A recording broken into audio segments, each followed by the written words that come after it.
ఏం అజయ అలా చెప్పులు చేతిలో పట్టుకొని పోతా ఉన్నావు? ఎవరో సన్నాసులు చెప్పులు వేసుకొని మా వెంకటేశ్వర స్వామి ఫోటో పట్టుకున్నారంట. వాళ్ళ చెప్పులు తెగేదా కొడదామని వెళ్తున్నా. ఏమా నీకు బ్లాక్ కలర్ శారీ భలే ఉంది కదమ్మా. ఇది బ్లాక్ సారీ ఏంటి, కళ్ళు దొబ్బినట్టున్నాయి. హెరిటేజ్ గీ ప్యాకెట్ కి చీజ్ ప్యాకెట్ కి తేడా తెలియని చిల్లరోళ్ళు మీరు.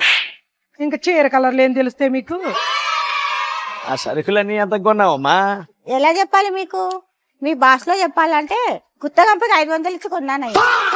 ఏమా బాగున్నావా? చేతిలో ఏంటయ్యా అవి ఆస్తి పేపర్లా? ఆస్తి పేపర్లు కాదమ్మా, హెరిటేజ్ వాళ్ళు ఇచ్చిన నోటీసులు. నోటికొచ్చినట్టు మాట్లాడితే నోటీసులే వస్తాయి. అప్పుడు మనుషులంటేనే మంచోళ్ళు. నేను కూడా ఒకప్పుడు మంచిగా మీరు మాకు గంజి అలవాటు చేసిన కాడి నుంచి నన్ను మంచిలాగా కూడా ఎవరు చూడట్లేదు అన్న. అందా దేవుడు ఆశీర్వాదం తమ్ముడు. వెళ్ళరా. అయ్యగారు మీ పేటీఎం గారు పెళ్లి చేసుకోవడం ఏంటి? ఎంతసేపు అండి? అమ్మాయిని రమ్మనండి. అమ్మాయి బాగా ముసిలి అమ్మాయి లోపల రెడీ అవుతుంది, అందాక జ్యూస్ తీసుకోండి. 11 కోట్ల ఓకే చేసేయండి, తర్వాత అన్నతో మాట్లాడదాం.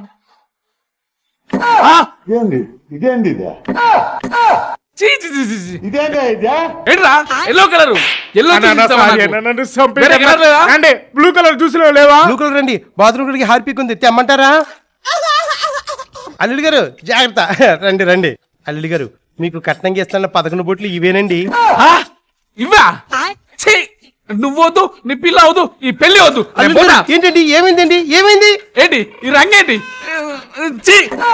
పసుపు పసుపు పసుపు కలర్. చీ చీ చీ చీ చీ.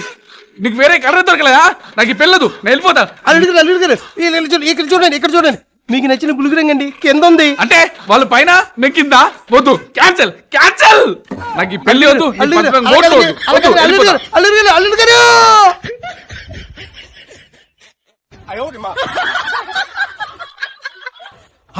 రేయ్ ఎల్లో ఎల్లో బస్సు గుద్ది వాడి గుద్ది గుద్ది గుద్దేయాలా? ఎందుకన్నా? గుద్దరా వాడిని. ఎల్లో బస్సు మన ముందు ఎల్లో బస్సు వెళ్ళడం ఏంట్రా? గుద్ది గుద్దే బస్సు గుద్దే ఎగిరి పడాలి. గుద్ది అంతేనా? గుద్దేనా? అన్న పూజ బాగా జరిగిందా? నేను కూడా పూజ అనుకుని వెళ్ళానమ్మా.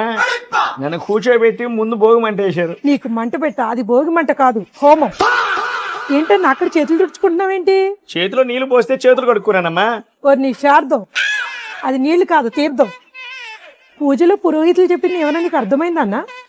రకరకాల లాంగ్వేజ్లో చెప్తా ఉంటారు, నాకేం అర్థం కాలేదమ్మా. అవి లాంగ్వేజెస్ ఏంటి నీ నోట్లో? నా లవంగం.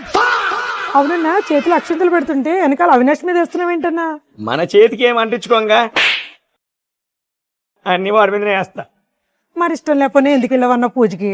ఇష్టం లేకపోయినా ఇక లడ్డు కల్తీ తిరుమల లడ్డు ఏదో డైవర్షన్ కోసం వచ్చా. నువ్వు చేసిన తప్పుకి నువ్వెంత డైవర్షన్ చేసినా ఆ స్వామి యాక్షన్స్ ఏంటో నీకు ముందు ముందు తెలుస్తుందిలే అన్న. నువ్వు మాజీ సీఎం అని నీకు సాల్వ కప్పి బాగా విలువిచ్చినట్టున్నారన్నా. శాల్వ నాకేసినట్లేదు, శాల్వల మీద నేనేసింది గుర్తు చేసినట్టుంది.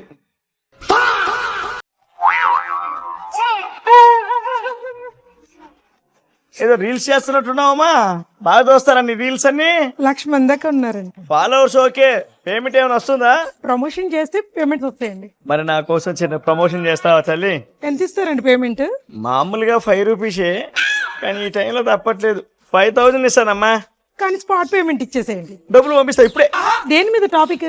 మన హయాంలో లడ్డు కల్తీ జరగలేదని చెప్పాలమ్మా. ఓకే, ఆ టాపిక్ నాకు అర్థమైంది. మిగతావన్నీ నేను అల్లేస్తాను చూడండి. చెప్పమ్మా చెప్పు. Hi my besties and followers, మీకు ఈరోజు గుడ్ న్యూస్ ఏంటంటే జగనన్న ప్రభుత్వంలో ఏ తప్పు జరగలేదని చెప్పేసి క్లీన్ షీట్ ఇచ్చింది. లడ్డు తయారీలో ఏ కల్తీ జరగలేదని, స్వచ్ఛమైన నెయ్యితోనే లడ్డు తయారైందని తేల్చి చెప్పారు.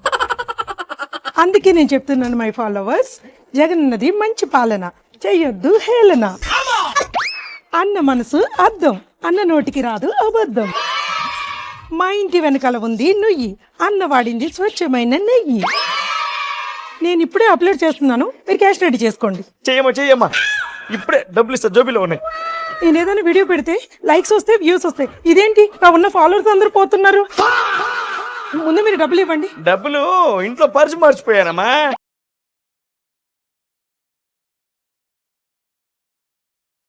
కానీ ఆ కుటుంబ ప్రభుత్వం వచ్చి నోటి దాకా వచ్చిందని కాదన్నదిరా.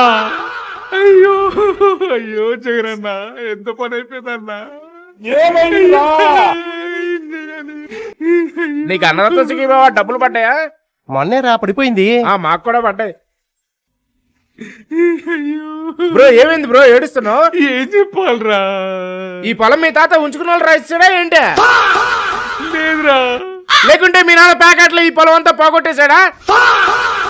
కాదురా. ఈ పొలం అసలు ఇడిదే కాదు. మరి ఇక్కడ ఎందుకు ఏడుస్తున్నావు? ఏమైందిరా? అసలు ఈ పొలాల దగ్గర కూర్చొని ఎందుకు ఏడుస్తున్నావు రా? నీ బాధ ఏందిరా? కొంచెం మిస్ అయిపోయిందిరా. మళ్ళీ మా జగనన్నే వస్తాడు, ఈ పొలాలు మొత్తం కబ్జా చేసేద్దాం అనుకున్నాం. కానీ ఆ కుటుంబ ప్రభుత్వం వచ్చి నోటి దాకా వచ్చిందని కాదరా. కొంచెం మిస్ అయ్యావా? పొలాలన్నీ దొబ్బేద్దాం అనుకున్నారా? ల్యాండ్ టైటింగ్ యాక్టింగ్ పెట్టి తండుకు పోవాలనుకున్నావా? ఈ అమ్మ ఇప్పుడు కాకపోయినా ఎప్పటికైనా మా అన్న వస్తారా, మీ పొలాలు మొత్తం దొబ్బేస్తాం. అది అవదమ్మా. ఒక నిమిషం ఆగరా, మా దేవుడు కనిపించాడు. అన్నా ఎవరా నువ్వు? నీ వల్ల బాగుపోయటం అండి అన్న. అంటే మన రాష్ట్రం కదా, నువ్వు వేరే రాష్ట్రమా? కాదన్నా, మన స్టేటే. మన స్టేట్ లో నా వల్ల బాధపడిన వాళ్ళు తప్ప బాగుపడిన వాళ్ళు ఎవరున్నారా? మీరు బాధపడటం వల్లే నేను బాగుపడ్డా అన్నా. ఎక్కడ లాజిక్ రా? మీరు ఓడిపోయిన విషయం ఎక్కడ చూసి తెలుసుకున్నారన్నా? టీవీలో చూసా. తర్వాత టీవీని ఏం చేశారన్నా? ఏసుకెళ్ళి వాడకేసి కొట్టా. కూటమి ప్రభుత్వం చెప్పినట్టుగా 4000 పెన్షన్ ఇస్తుంది కదన్నా, అది మీరు ఎక్కడ చూస్తున్నారు? టీవీలోనే చూశాను రా. కోపంతో ఆ టీవీని ఏం చేశారు? ఏం చేస్తావు? గోడ తీసుకుపోయి కొట్టేశా. అది విషయం. ఇదంతా కాదు, ఎవడరా నువ్వు? చెప్తున్నా కదన్నా, ఆగన్నా. లోకేష్ బాబు ఏపీకి చాలా కంపెనీలు తీసుకొచ్చాడు, అది టీవీలో చూసి మీరేం చేశారు? ఆ టీవీని కాలు కింద వేసి తొక్కేశా. ఇప్పుడు ఈ కూటమి ప్రభుత్వం సూపర్ 6 సూపర్ హిట్ అయింది, అది మీరు టీవీలో చూసి ఏం చేశారు? కోపంతో శృతి తీసుకొని కొట్టాను రా, టీవీ పగిలిపోయింది. అంతే కదా. అసలు నువ్వు ఎవడురా? నీకు చేతులెత్తి దండం పెడతా, చెప్పరా. మీరు అర్థం చేసుకోవట్లా. మీరు బాధపడి టీవీలన్నీ పగలగొట్టారు కదన్నా, అవన్నీ తీసుకెళ్లి సెకండ్ హ్యాండ్ లో అమ్ముకొని బాగుపడ్డవాడిని అన్న. ఎంత పెద్దగా దాడి చేశారా జోగి? మొత్తం పెన్సిల్తో రాలిపోతా ఉన్నాయి. ఈ విధంగా చేస్తారా వీళ్ళు? చూడు అన్న, గోడ మీద కొంచెం సున్ను రాలిపోతేనే ఎంత ఫీల్ అయిపోతున్నావు. రుషికొండ మీద మీరు కట్టిన ప్యాలెస్ లో పెద్ద పెద్ద పెంచులు మూడి పడిపోతున్నాయి కదా. మీరు ఎంత మంచి, మీరు మాత్రం ఉండాలి. అయ్యా వెనక్కి లాగిపడేరా. ఈ కొడ ప్రభుత్వం ఎంత అమానుషంగా దాడి చేసింది. వేసుకునే కలర్ కూడా ఊడిపోయేదారు చేసింది. జోగి రమేష్ ఏమన్నా కటిక పేదోడయ్యా, జోలు పట్టుకొని అడుక్కుంటున్నాడయ్యా. అయ్యా ఈ మాత్రం కలర్స్ ఆయన వేయించుకోలేడయ్యా. మీరు 5 సంవత్సరాలు ఆంధ్రప్రదేశ్ లో ఎన్ని కోట్లు దొబ్బేసి కలర్స్ వేయించారయ్యా. మీ కలర్స్ అంటే ఎంత పిచ్చయ్యా, కానీ దేవుడు మీ మొహన కలర్ లేకుండా చేశాడయ్యా. ఇక్కడ చూస్తా ఉంటే బాంబు వేసినట్టున్నారు. ఈ బాంబులతో దాడి చేస్తారా అండి? ఏదో రాళ్లతో దాడి చేస్తే మొదటి ప్రపంచ యుద్ధంలో అణుబాంబులతో దాడి చేసినంత బిల్డప్ ఎత్తున్నావు కదయ్యా. అయ్యా నువ్వు కావాలయ్యా. వెంకటేశ్వర స్వామి భక్తుల సర్వే చేస్తా ఉన్నామమ్మా. ఇదేం సర్వే? మీరు వెంకటేశ్వర స్వామి భక్తులేగా? అవునండి, వెంకటేశ్వర స్వామి అంటే అపారమైన భక్తి మాకు. స్వామికి మీరు తలనీలాలు ఎప్పుడన్నా సమర్పించారా? నేను ఇవ్వలేదండి, 2-3 సార్లు మాత్రం మా అబ్బాయి ఇచ్చాడండి. అంటే మీరు భక్తులు కాదు, మీ కొడుకు భక్తుడు. ఇది మా పేరుని నాని కొత్త కాన్సెప్ట్ అమ్మా. మీ పేరేంటమ్మా? నా పేరు తిరుమల. మీ అబ్బాయి పేరు? మా అబ్బాయి పేరు రాజేష్. యాజ్ మా కాన్సెప్ట్ ప్రకారం తిరుమల, తిరుపతి, శ్రీనివాసు, వెంకటేశు ఇలాంటి పేర్లు పెట్టుకునే వాళ్ళు వెంకటేశ్వర భక్తులు. మీకు తిరుమల ఉంది అంటే మీరు భక్తుడు. మీ కొడుకు పేరు రాజేష్, అతను భక్తుడు కాదు. మీకు ఇష్టమైన స్వీట్ పేరేంటి? కాజా, బాదుషా. మీ బాబుకమ్మా? మైసూర్ పాక్, సోంపాపి. చూసావురా, 3వ కాన్సెప్ట్ లో ఇద్దరు భక్తులు కాదు. ఎలానా? వాళ్ళు స్వీట్లు మీకు ఏమి ఇష్టం అని అడిగితే లడ్డు పేరు చెప్పలేదు. అలాంటప్పుడు వాళ్ళు లడ్డు తినరనే కదా, వెంకటేశ్వర స్వామి భక్తులు కాదనే కదా. ఇలా కాదు, ఒక నిమిషం ఆగండి. ఏదైనా గిఫ్ట్ ఇస్తారేమో. వెయిట్ చెప్. భక్తుల మనోభావాలు దెబ్బతీసింది కాకుండా మళ్ళీ భక్తులు ఎవరో చెప్తున్నావని ఎన్నో